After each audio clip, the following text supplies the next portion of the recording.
Hey yo, look, I'ma tell y'all the story of a dude I knew growing up.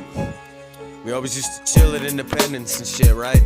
I never once called his name, man. Everybody just called him Youngblood. This is Youngblood's story.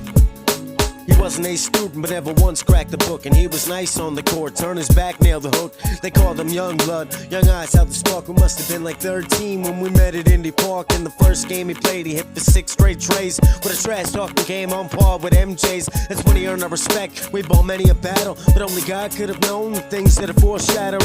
He's been running with us for a couple years past. Now he's the first one up there and the last one to bounce. Many see it as dedication, but I know him best. I know the kid's got something heavy weighing on his chest. So I pull him to the side and I ask him why he's been spending all his time on the court late at night. He said, I don't wanna go back, my house is a war zone. Ain't a place but Independence where I'm feeling more home. I said, man, we kids, you shouldn't feel like that. And he replied back, like it or not, that's my fact. I'm just coping, hoping for a better day. But I appreciate you, bro, just for letting me be open. Another year goes by and I see him getting down with the wrong crowd. Can't nobody tell him how his life's out of control, cause he thinks shit's a joke when I see his boys roll to LA, set up a coke.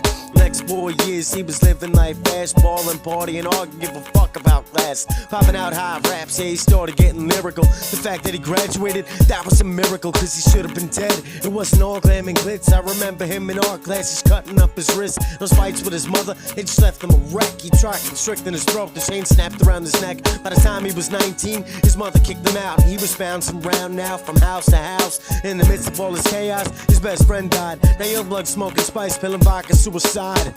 He survived and he checked himself in the rehab. You know I had a chat with him. Once I seen that he's back, I sat him down. I asked him why he did it. He blamed himself for his friend's death and couldn't live with it. Now it'll be a few years until the next time I see him. I'm just hoping when I do that he's over all his grief. And I related to him the other week and said, what's up, brother? It's been a minute since we had a chance to catch up with each other. He said life's a bitch, it's a real motherfucker. When your little girl's asking why her mother don't love her. That look in his eyes, yo, I was worried about him. He wasn't the kid I met. If I could see where it would've led, but that was the last time I'd ever see him alive. I just can't imagine why he went and did what he did. So many unanswered questions. What happened to the kid? I can still taste the tears when I heard about this shit. I remember my phone rang, I picked it up and said, what's up? They said it's Youngblood, they found him dead with a self-inflicted gunshot right through his head. So I got myself prepped to pay my final respect. When I showed up at his wake, it was a total lack of attendance. But despite this grave void, I could still detect the presence. The room was dark, in the center a casket lied with the lid open. I checked that had a body inside, and I couldn't even tell who it was. His eyes were cloaked in darkness. Then I seen the RIP on his throat.